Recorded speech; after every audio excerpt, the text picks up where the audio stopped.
જામનગરમાં એક અનોખી પાઠશાળા આવેલી છે, જેમાં ઝૂંપડપટ્ટીના બાળકોને નિઃશુલ્ક શિક્ષણ આપવામાં આવે છે. ઉપર આબ અને નીચે ધરતીના સહારે ચાલતી આ શાળાએ અનેક બાળકોના જીવનમાં અંજવાસ પાથર્યો છે. ન માત્ર શિક્ષણ જ, પરંતુ બાળકોને શિક્ષણની કીટ અને પૌષ્ટિક આહાર નાસ્તો પણ કરાવવામાં આવે છે. અને માત્ર શિક્ષણના જ ધ્યેય સાથે આ શાળા ધમધમે છે. ત્યારબાદ બાળકોની શાળાએ મોકલવા સુધી પણ આ અનોખી શાળાના જવાબદારો જહેમત ઉઠાવે છે. જય શ્રી કૃષ્ણ. મારું નામ રેખા મહેન્દ્રભાઈ નંદા છે અને અમે લોકો અહીંયા 3 વર્ષથી આ બાળકોને શિક્ષણ આપીએ છીએ. અને આ ભણાવવાની પ્રેરણા મને યુટ્યુબ પર મોબાઈલમાંથી મળી છે કે મોબાઈલ ઘણી વખત મોબાઈલમાંથી સારું પણ આપણે શીખી શકીએ છીએ. અને આ યશ મારા ગુરુને આપું છું કે જે આચાર્ય પ્રશાંત ત્રિપાઠી છે, કે જેના પ્રવચન સાંભળવાથી મને આ માર્ગ મળ્યો કે આપણા જીવનમાં આપણે અહીંયા આવ્યા છીએ તો આપણે બીજા માટે પણ કંઈ કરવું જોઈએ. એટલે હું અહીંયા બાળકોને ચણ નાખવા આવતી ને અહીંયા પેલા કબૂતરને, તો અહીંયા બાળકો ભિક્ષાવૃત્તિ કરતા હતા. તો મેં તેમને કહ્યું કે તમે લોકો અહીંયા ભણશો તો તમને ભણાવીએ. એવી રીતે 4-5 બાળકો ભણવાના શરૂ થયા. અત્યારે 15, 20, 25 જેટલા બાળકો આવે છે અને આ બધા એના સહયોગથી ચાલે છે. કોઈ નાસ્તો કરાવે છે, કોઈ બુક આપે છે, કોઈ પેન્સિલ આપે છે. અને મારી સાથે અત્યારે નવનીતભાઈ પાલેજા દાદા છે, જે અમે દાદા કહીએ છીએ, તે અમારી સાથે છે. કિરણબેન જોઈસર સાથે છે, ધીમઈબેન, શીતલબેન, એમ મારા સાથે મારા માયાબેન, એ બધા મારા સાથે, મારી બહેનો મને મારી સાથે માર્ગમાં ભગવાને મોકલી દીધી અને આ બધાના સહયોગથી ચાલે છે. અને બસ અમારું કાર્ય સતત ચાલુ રહે અને બાળકો ભણીને ખૂબ આગળ આવે એવી પરમાત્મા પાસે પ્રાર્થના છે.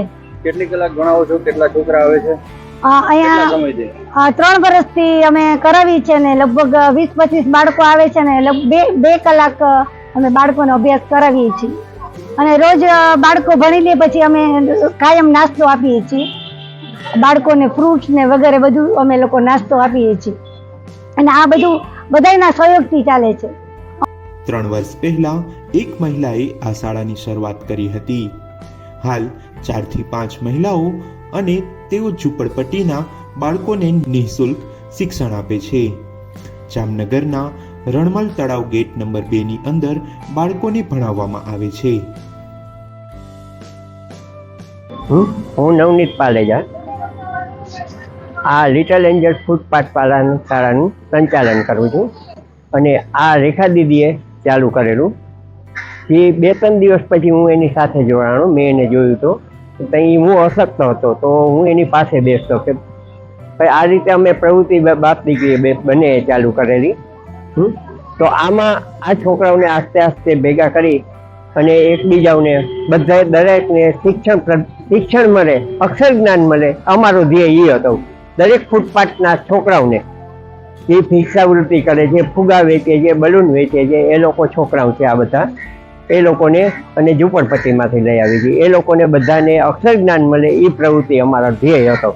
પછી અમને જરાક વધારે આગળ આવ્યું તો અમારો હિસાબ એમ થયો કે અમે એને ગવર્મેન્ટ સ્કૂલોમાં એડમિશન કરાવી અને કાંઈ પણ આગળ થોડુંક ભણે તો વધારે સારું. અમારો ધ્યેય આ છે ભવિષ્ય માટે, આ છોકરાઓ માટે.